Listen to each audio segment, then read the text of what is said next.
This presentation outlines the VicRoads drive test that learner drivers must pass to obtain a Victorian probationary licence. The aim of this video is to provide an overview of the test and how it operates. The test takes about 30 minutes of on-road driving to complete, comprises two stages. Stage 1 takes about 10 minutes, Stage 2 about 20 minutes. A driver who doesn't successfully complete Stage 1 does not progress to Stage 2. Stage 1 screens out learner drivers who are not ready to tackle the more demanding second stage. All tests are conducted on standardised test routes that allow all the required assessment items to be recorded. The test consists of a series of accessible driving tasks that occur along the test route. Each driving task is assessed using a standard set of assessment items. Accessible tasks in Stage 1 include left and right turns, lane changes and low-speed manoeuvres where the driver must complete a reverse parallel park or a three-point turn. In Stage 2, the tasks are more demanding and include driving on arterial roads and making turns and lane changes in complex traffic situations where safe gaps must be chosen to complete the tasks. After the identity check and administrative requirements are completed in the Customer Service Centre, the LTO conducts a basic vehicle check to ensure the test vehicle is safe and suitable for test use.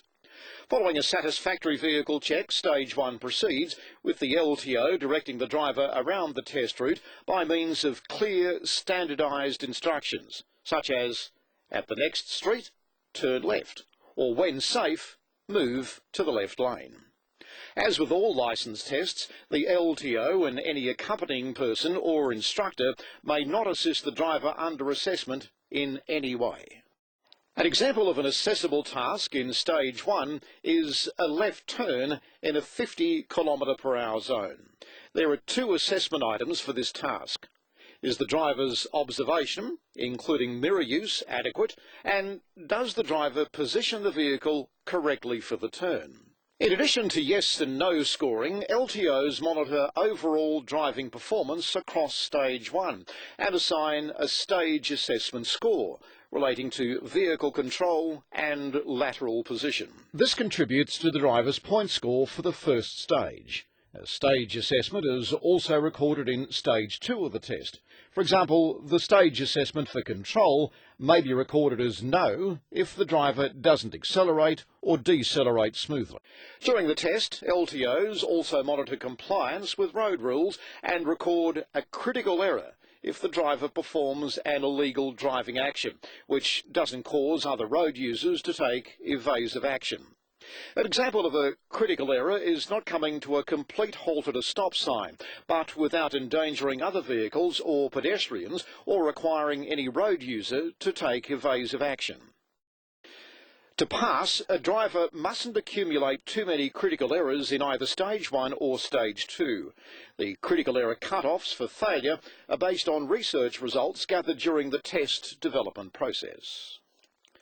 Driving actions resulting in any immediate danger to any road user or to property are classified as immediate termination errors. These are the most serious errors on the test. If an immediate termination error is committed, the drive test is terminated and a fail recorded.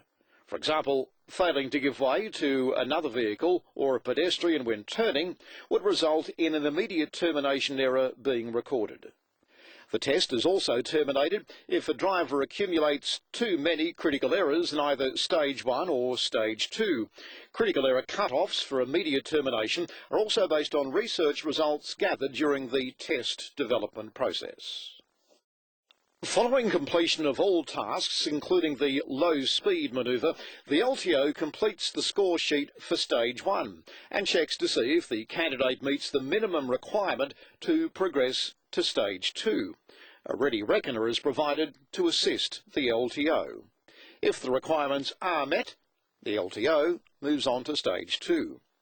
When the criteria for progression are not met, the test is terminated and the vehicle returns to the Customer Service Centre by the safest and most direct route. Stage 2 requires the driver to demonstrate sound driving skills in more complex and challenging traffic environments. Stage 2 is conducted mainly in 60 to 80 km/h speed zones. An example of a task in Stage 2 is a right turn from an arterial road into a side street, where the driver must select a safe gap in oncoming traffic.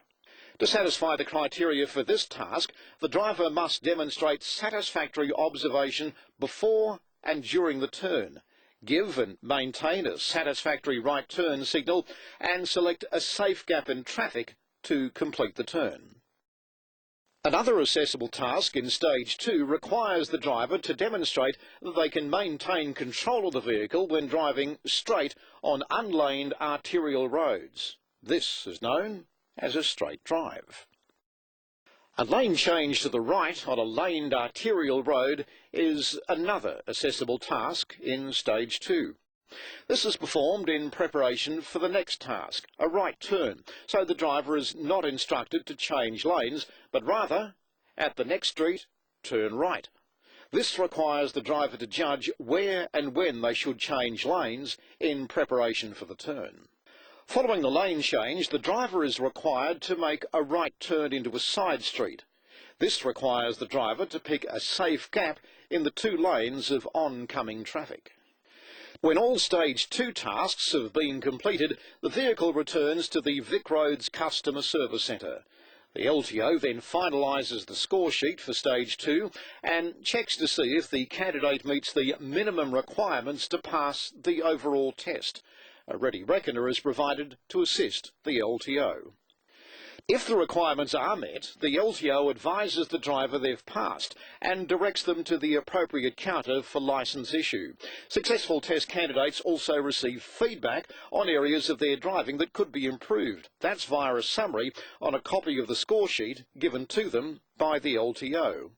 If the requirements for a pass are not met, the driver is advised they've not been successful and provided with feedback by the LTO on areas requiring improvement. Again, this is provided via a summary section on a copy of the score sheet given to the driver at the conclusion of the test.